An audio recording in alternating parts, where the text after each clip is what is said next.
En fonction des amétropies PRK ou LASIK. Je vais passer certaines diapositives parce que je crois que je n'ai que 10 minutes.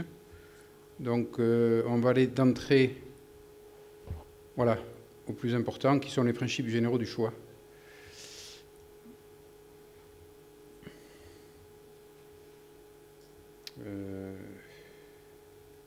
Voilà.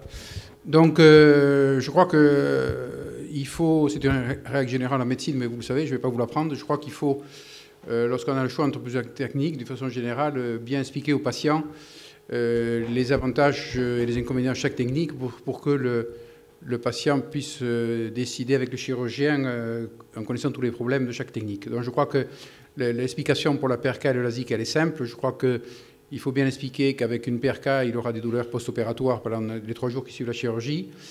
Qu'en LASIK, il n'y a quasiment aucune douleur. Que la récupération visuelle après une PRK, elle est de plusieurs jours, alors qu'en LASIK, elle est immédiate. Vous savez, le lendemain, lorsque vous voyez ces patients, le houa de contentement qui pousse le lendemain matin, alors qu'ils ont déjà récupéré une acuité visuelle excellente.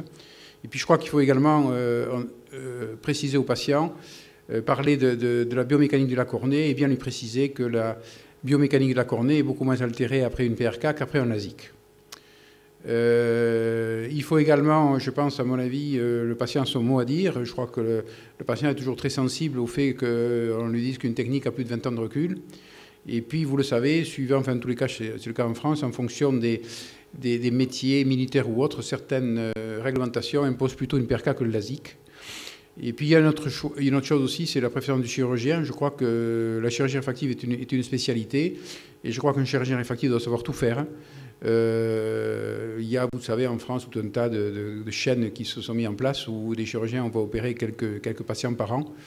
Je crois que c'est pas ça l'avenir. Je crois que l'avenir, c'est des groupes où les chirurgiens sont hyper spécialisés dans la chirurgie réfractive et peuvent proposer aux patients tous les choix techniques. Et je crois qu'il faut savoir faire du LASIK, il faut savoir mettre des implants intraoculaires, il faut savoir faire des PRK, et pas uniquement des PRK.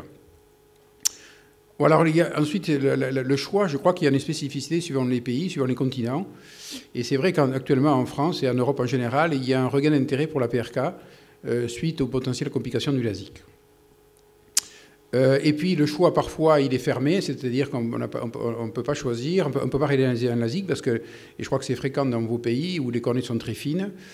Il y a le problème des cornées suspectes qui, avec un kératocone fruste, je crois que ces cornées-là, il ne faut pas les opérer, que ce soit en PRK ou en LASIK. Et puis il est classique de dire que les cornées qui ont une dystrophie épithéliale, pour éviter l'invasion épithéliale post-LASIK, il est classique de dire qu'il ne faut pas faire de LASIK, mais dans ma pratique, ce n'est absolument pas une contre-indication. Il suffit de faire attention en replaçant le capot et on peut éviter des invasions. Alors je crois que le plus intéressant, c'est le choix, à mon avis, il dépend du type d'amétropie, si la cornée est fine ou pas, et de la sécheresse. Ce sont ces trois sujets que je vais présenter les uns après les autres, en fonction de la métropie. Alors tout d'abord, la myopie. Vous savez que classiquement, lorsque la myopie est faible, on propose une PRK jusqu'à environ -3, que lorsque la myopie est un peu plus importante, entre -3 et -10, on propose un LASIK de façon classique, de façon conventionnelle, et qu'après -10, on ne peut proposer aux patients que des implants intraoculaires. Ça, c'est ce que je vous disais, PRK jusqu'à -3, LASIK, voilà. Alors la question est, est-ce qu'on a le droit de proposer un LASIK à un patient qui a une myopie entre -3 et -10? Alors, à l'occasion de cette présentation, j'ai fait la bibliographie sur des articles d'études comparatives entre PRK et LASIK pour des myopies supérieures à des myopies fortes. Alors, de façon un petit peu étonnante, on a des résultats qui sont très proches entre PRK et LASIK. Ce sont des articles en plus qui sont assez anciens. Je crois que la vérité, c'est que si on peut faire un LASIK pour une myopie entre -3 et -10, il vaut mieux le faire parce que la prédictibilité est bien meilleure. Et puis on ne risque pas cette complication majeure qu'est le haze pour les PRK, pour des myopies fortes. Vous savez que plus on creuse, plus la myopie est forte, plus on a un risque de haze important. C'est sûr que tout cela est remis en question à l'heure actuelle avec l'amélioration des profils d'ablation des lasers et qui permettent de diminuer le haze post-opératoire même pour des myopies plus fortes. Et puis c'est remis en question également par l'utilisation de mitomycine qui, tout le monde est d'accord, il y a un consensus là-dessus, permet de diminuer le haze. Il n'empêche que pour certaines myopies fortes, même avec mitomycine, on peut avoir des hazes massifs qui font baisser l'acuité visuelle de ces patients. Donc je recommande fortement, si l'épaisseur cornéenne est suffisante, d'effectuer un LASIK pour des myopies supérieures à 4 dioptries. Ça, c'est ce que je vous disais, c'est les articles récents, enfin il y en a plusieurs qui ont montré que la mitomycine, alors la mitomycine, la plupart des auteurs l'utilisent à 0,02% pendant 1 minute, 30 secondes ou 1 minute, ça dépend, nous en pratique on fait 30 secondes, et c'est sûr que ça diminue le risque de haze. Est-ce qu'on a le droit de proposer une PRK pour la chirurgie de l'hypermétropie ? La chirurgie conventionnelle de l'hypermétropie, ça reste le LASIK, puisqu'il a bien été montré que la PRK, après la chirurgie de l'hypermétropie par PRK, induit une régression fréquente. Alors là aussi, j'ai repris la bibliographie et j'ai retrouvé de façon un petit peu étonnante aussi un article récent en plus qui est de Journal Refractive Surgery où il montre que finalement, après PRK, on peut avoir des résultats assez satisfaisants pour l'hypermétropie. À mon avis, c'est qu'un article. En tout cas, dans mon expérience, ça n'a pas de sens. Et la raison pour laquelle ça n'a pas de sens, c'est que autant les ectasies post-LASIK peuvent survenir, vous le savez, après myopie, et sur des cornées fines, autant dans notre expérience, les ectasies après LASIK hypermétropiques sont exceptionnelles. Nous, on a repris au centre de référence du kératocone récemment tous les cas qui nous avaient été adressés.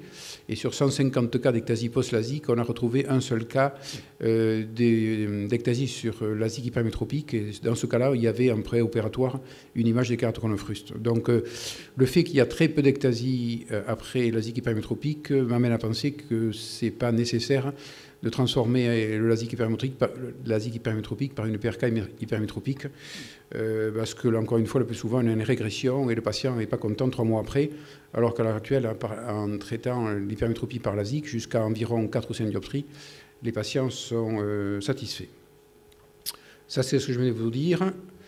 Alors, une autre question qu'on peut se poser qui est intéressante à l'heure actuelle, l'hypermétropie par les lasers conventionnels jusqu'à présent, jusqu'à encore l'an dernier, permettait de traiter les hypermétropies jusqu'à environ plus 4, plus 4,50.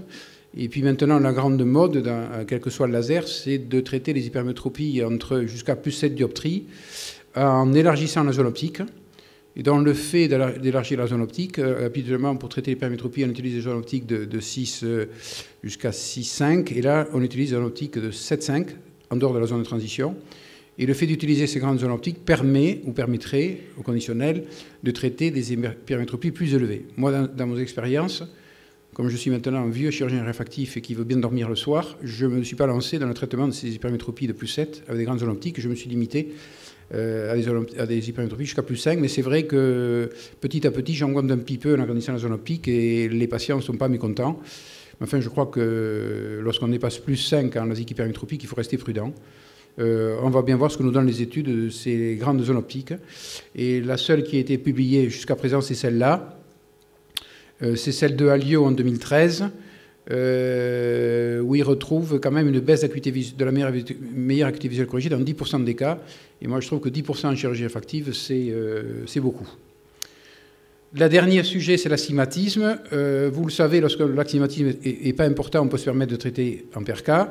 Et encore une fois, classiquement, lorsque l'astigmatisme est supérieur à une 50 dioptries, il faut traiter en LASIK parce que sinon ça régresse. Vous savez également qu'avec les LASIK de dernière génération, enfin les lasers de dernière génération, on peut traiter tout type d'astigmatisme. Il y a encore 5-6 ans, on ne pouvait traiter que des astigmatismes myopiques. Et maintenant, avec les progrès de l'amélioration des logiciels, on arrive à traiter tous les astigmatismes qu'on veut, avec des résultats qui sont fantastiques, en tous les cas en LASIK. Là aussi, j'ai essayé de retrouver, vous voyez, j'ai pas mal travaillé pour faire cette présentation. J'ai regardé les articles récents parus pour comparer le traitement par PRK et par LASIK sur les astigmatismes de plus de 3 dioptries. Là aussi, j'ai retrouvé un résultat qui m'a un peu étonné, mais c'est qu'un article publié en 2013 où il montrait que la prédictibilité est la même pour traiter l'astigmatisme après PRK, après LASIK. Je ne suis pas très convaincu. Parce qu'il me semble, en tout cas dans mon expérience, que lorsque les astigmatismes sont supérieurs à 3 dioptries, on a des régressions importantes après PRK. Le deuxième partie de notre exposé, c'est la cornée fine. Ça vous concerne particulièrement au Maghreb. Donc, qu'est-ce qu'on peut faire devant une cornée fine? Il y a 3 options. Le LASIK, vous le savez, souvent on ne peut pas le faire parce qu'il faut laisser un mur résiduel postérieur. Classiquement, 300 microns, il n'y a pas l'épaisseur suffisante. Il y a la grande demande du LASIK extra, mais je pense que pour l'instant, j'ai mis un grand point d'interrogation parce que pour l'instant, c'est uniquement du marketing. Le fait, d'après avoir fait le capot de LASIK, de durcir la cornée par un cross-linking avant de faire la photoablation, me paraît pour l'instant, en tous les cas, une chirurgie casse-cou, et donc je ne la recommanderai pas. Alors, est-ce que vous avez le droit, ça, je crois que c'est important, et vous avez certainement plus de réponses que moi, est-ce qu'on a le droit de faire une PRK sur une cornée fine? J'ai récupéré, j'ai regardé tous les articles publiés de PRK sur cornée fine. Alors, malheureusement, ça n'a pas beaucoup d'intérêt, parce que dans chaque article, il y a très peu de cas. Très peu de cas, mais en tout cas, ça a l'intérêt de regarder jusqu'à combien ils vont. Alors, vous voyez que suivant les articles, il y a des gens qui descendent, qui laissent en épaisseur cornéenne, qui font un calcul préopératoire, et qui laissent des cornées très fines en post-opératoire, qui vont jusqu'à 340. Mais la plupart des auteurs laissent au moins 400 microns. Donc je crois, à l'heure actuelle, qu'on a le droit, enfin il n'y a pas de règle, hein, il n'y a pas de consensus, mais je crois que déontologiquement, on a le droit de proposer une PRK sur une cornée fine chez un patient si on laisse 400 microns. Je crois que ce n'est pas prudent, après on peut en discuter, de laisser moins de 400 microns, parce que je crois qu'il y a réellement un risque d'ectasie. Il ne faut pas croire que l'ectasie après PRK, ça n'existe pas. On avait publié dans Ophtalmologie, la revue américaine, il y a 7 ou 8 ans, la première ectasie post-PRK, donc ce n'est pas uniquement post-LASIK, les ectasies. Et je crois qu'il faut faire un calcul préopératoire et regarder si on laisse 400 microns. Ce qui veut dire qu'en pratique, sur des cornées de 500 microns, de moins de 500 microns, on peut traiter que des myopies jusqu'à moins 4 ou moins 4,50 en diminuant la zone optique. Et je crois qu'en plus de moins 4, sur une cornée de moins de 500 microns, ça me paraît dangereux, mais encore une fois, vous avez certainement plus d'expérience que moi, puisqu'on a la chance en France d'avoir des cornées beaucoup plus épaisses qu'au Maghreb. Voilà, c'est ce que je vous disais. Vous voyez, je m'excuse, j'ai la diapo là. Vous voyez, les auteurs, 443, il laisse 368, 348, 417. Ça me paraît, encore une fois, il faut bien se fixer une limite. Ça me paraît dangereux de laisser moins de 400. Et là aussi, dans les discussions, ils disent, vous voyez, on peut aller jusqu'à 300. Celui qui va jusqu'à 300, 348, il dit, vous voyez, c'est pas dangereux parce que j'ai pas eu d'ectasie, mais ça n'a pas de sens puisqu'il a vu 10 cas. Donc sur 10 cas, on ne peut pas faire des statistiques. Et puis je crois que sur ces cornées fines, je pense que c'est, encore une fois, c'est l'intérêt de la mitomycine. Encore une fois, 0,02% pendant 30 secondes. On peut se discuter la question de savoir si dans ces indications-là, ça peut être une indication de SMILE. Je laisse les conférenciers suivants en parler. Et puis la dernière partie de mon exposé, ça concerne la sécheresse. Je crois que c'est très important. Je crois que lorsqu'on a commencé la chirurgie réfractive, on ne se posait pas, il y a une dizaine d'années, le problème de la sécheresse. Mais je crois que c'est une complication rare, mais qui est une complication. Je crois que tout chirurgien réfractif doit systématiquement faire un bilan complet de l'état de la sécheresse lacrymale avant l'opération. Et je crois qu'encore une fois, que si on a un break-up time qui est inférieur à 4, si on a un Schirmer qui est inférieur à 10 mm, à 10 minutes, 10 mm, je m'excuse, si on a un Oxford positif, c'est-à-dire si on a une kératite, une KPS, quelle qu'elle soit, je crois qu'il n'est pas prudent de proposer une chirurgie réfractive à ces patients. En tous les cas, si dans les cas un peu douteux, où il y a une vitesse sécheresse qui n'est pas bien importante, il faut se poser la question de quelle technique on va utiliser. Et là, de façon très claire, il a été montré que la PKR induit moins de syndrome sec que le LASIK. Donc, si vous avez le choix, il faut proposer une PKR. Et puis, si vous utilisez la technique du SMILE, également, il a été montré que le SMILE entraîne moins de sécheresse oculaire que le LASIK. Donc, je crois que dans ces cas-là, il faut proposer aux patients soit une PRK, soit un SMILE plutôt qu'un LASIK. Voilà, je vous remercie de votre attention.